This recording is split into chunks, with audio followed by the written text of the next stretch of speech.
नमस्कार दर्शक होलिका दहन पर्व तमाम दर्शक मित्रों ने डीडी भारती न्यूज तरफ से हार्दिक शुभकामनाओं।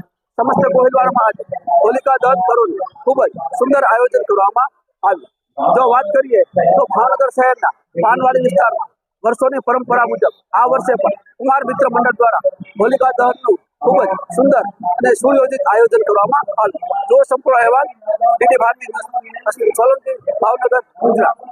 होलिका दहन पर्वना शुभ अवसરની તમામ દર્શક મિત્રોને ડીડી ભારતી ન્યૂઝ તરફથી હૃદયભરી શુભકામનાઓ।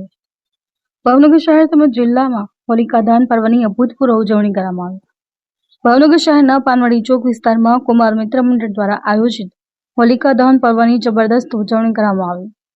સાથે સાથે સમસ્ત ગોહિલવાડ પંથકમાં હોલિકા દહન પર્વની ધામધૂમપૂર્વક ઉજવણી કરવામાં આવી। હોળી એક રંગીન તહેવાર છે જે ભારતમાં ખૂબ જ ઉત્સાહથી ઉજવવામાં આવે છે। આ તહેવાર ફાગણ મહિનાની પૂનમમાં આવે છે અને તેનો સંબંધ પ્રહલાદ અને હોલિકાની કથા સાથે છે। હોળીની કથા અનુસાર હિરણ્યકશ્યપ નામનો એક દૈત્ય રાજા હતો જે પોતાના પુત્ર પ્રહલાદને ભગવાન વિષ્ણુની ભક્તિથી રોકવા માંગતો, પરંતુ પ્રહલાદે ભગવાન વિષ્ણુની ભક્તિ ચાલુ રાખી। ત્યારે હિરણ્યકશ્યપે તેને મારવા માટે હોલિકાને કહ્યું। હોલિકા પ્રહલાદને લઈને અગ્નિમાં બેઠી, પરંતુ ભગવાન વિષ્ણુની કૃપાથી પ્રહલાદ બચી ગયો અને હોલિકા અગ્નિમાં બળી ગઈ। હોળીની ઉજવણી ભારતમાં વિવિધ રાજ્યોમાં અલગ અલગ રીતે કરવામાં આવે છે। ઉદાહરણ તરીકે મથુરા અને વૃંદાવનમાં હોળીની ઉજવણી ખૂબ જ ધામધૂમથી કરવામાં આવે છે, જ્યારે રાજસ્થાનમાં લઠમાર હોળીની પરંપરા છે। Ashwin Solanki, DD Bharati news, Bhavnagar, Gujarat.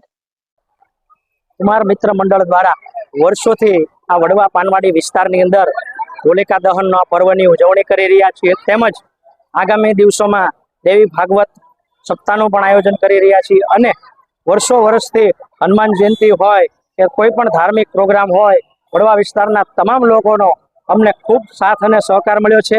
ત્યારે આ વર્ષે પણ આ પર્વની ઉજવણી અંદર લોકોએ અમને ખૂબ સાથ અને સહકાર આપ્યો છે। ત્યારે આ તમામ દર્શનાર્થીઓનો, ધર્મપ્રેમી ભાઈઓ બહેનો, નાના ભૂલકાઓ અને વર્ષોથી અમારી આ પરંપરા મુજબ આ કાર્યક્રમ કરી રહ્યા છીએ। ત્યારે આ હોલિકા માતાની અને હોળીની હાર્દિક શુભકામનાઓ અને શુભેચ્છા સાથે અમે આ સૌનું હાર્દિક પણ સ્વાગત કરીએ છીએ।